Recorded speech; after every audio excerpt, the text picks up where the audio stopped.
This week in the House of Representatives, the will of the American people was trampled. It was trampled by a majority party that can't even spend your tax dollars fast enough. Like she did last August when Republicans pressed for a vote on an energy bill to address high gas prices, instead of allowing an honest debate and vote on Congress's runaway spending, Speaker Pelosi just shut down the House.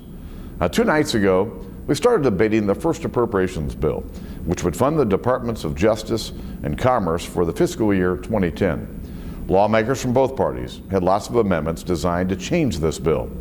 On the Republican side, most of our amendments were designed to reduce spending because we believe that's what the American people want Congress to do. But Speaker Pelosi decided that Republicans shouldn't be able to offer our amendments.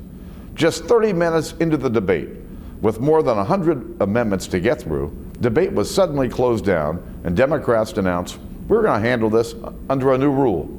They decided they didn't want to debate our proposals to cut spending, and to avoid them, they changed the rules in the middle of the game. Now let me tell you about a few of the amendments the majority didn't want to consider.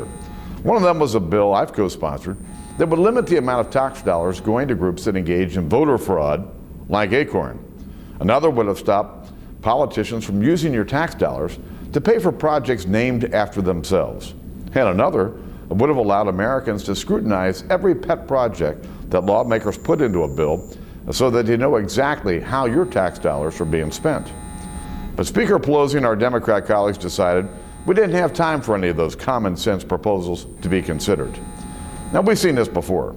Earlier this year, the American people were denied the chance to read the 1,000-page so-called stimulus bill that was rammed through Congress.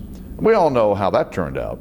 Taxpayers ended up paying huge bonuses to AIG execs, an airport for no one in rural Pennsylvania, and a bridge in Wisconsin that reportedly carries fewer than 300 cars a day, many to a place called Rusty's Backwater Tavern. American families are struggling in today's economy. And at a time when every dollar in the family budget counts, Washington needs more debate over how the government spends taxpayer money, not less. Americans were promised jobs by the current majority in Washington. Instead, all they've seen so far is more government and more spending. Where are the jobs? This week, my colleagues and I put Speaker Pelosi and her Democrat colleagues on notice. We aren't going to let the concerns of the American people be ignored. We're going to demand accountability on and off the floor of the House. And we're going to do everything we can to bring proper scrutiny to the majority's budget-busting, free spending plans. Our children and grandchildren deserve nothing less. And thanks for listening.